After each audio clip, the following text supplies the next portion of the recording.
Dahil dito'y wala kang matatahilan, o tao, sino ka man na humahatol, sapagkat sa iyong paghatol sa iba, ay ang iyong sarili ang hinahatulan mo, sapagkat ikaw na humahatol ay gumagawa ka ng gayon din mga bagay. At nalalaman natin na ang hatol ng Diyos ay ayon sa katotohanan laban sa kanila na mga nagsisigawa ng gayong mga bagay. At iniisip mo baga ito, o tao, na humahatol sa mga nagsisigawa ng gayong mga bagay, at ginagawa mo ang gayon din, na ikaw ay makakatanan sa hatol ng Diyos?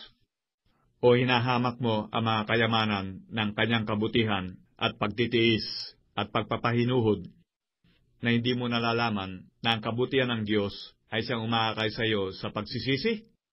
Datapwat, ayon sa iyong katigasan at iyong pusong hindi nagsisisi, ay nagtitipong ka sa iyong sarili ng puot sa kaarawan ng kapuotan at pagpapahayag ng tapat ng paghuhukom ng Diyos, na siya magbibigay sa bawat tao ayon sa kanyang mga gawa.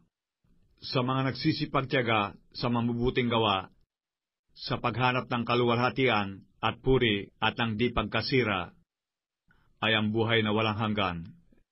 Datapwat, ang sa mga palaaway at mga hindi nagsisitalima sa katotohanan, kundi bagkus nagsisisunod sa kalikuan, ay ang kagalitan at kapuotan, kapighatian at kahapisan, ang sa bawat kaluluwa ng tao na gumagawa ng masama, ng Hudyo una-una, at gayon din ng Grego.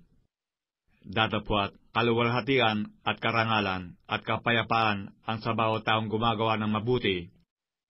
Sa Hudyo ang una-una, at gayon din sa Grego, sapagkat ang Diyos ay hindi nagtatanggi ng mga tao.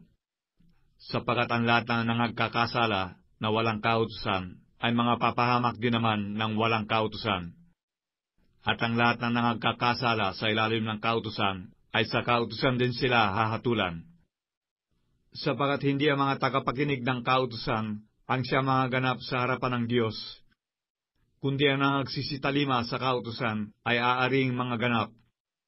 Sapagkat kung ang mga hentil na walang kautusan sa katutubo ay nagsisigawa ng mga bagay ng kautusan, ang mga ito na walang kautusan ay siyang kautusan sa kanilang sarili, na nangagtatanyag ng gawa ng kautusang nasusulat sa kanilang puso, na pinatotohanan ito pati ng kanilang budhi, at ang kanilang mga pag-iisip ay nangagsusumbungan o nangagdadahilanan sa isa't isa. Sa araw na hahatulan ng Diyos ang mga lihim ng mga tao, ayon sa aking ebanghelyo, sa pamamagitan ni Jesucristo. Ngunit kung ikaw na may taglay na pangalang Hudyo, at nasasalig sa kautusan, at nagmamapuri sa Diyos, at nakaalam ng kanyang kalooban, ay sumasang-ayon sa mga bagay na magagaling, palibhas ay tinuturuan ka ng kautusan. At nagkakatiwala ka na ikaw ay tagaakay ng mga bulag, ilaw ng mga nasa kadiliman, tagasaway sa mga di nakaalam, guro ng mga bata, na sa kautusan ay mayroon kang anyo ng pagkakilala at ng katotohanan. Ikaw nga na nagtuturo sa iba, hindi mo tinuturuan ang iyong sarili? Ikaw na nangangaral sa tao na huwag magdanakaw, ay nagnanakaw ka?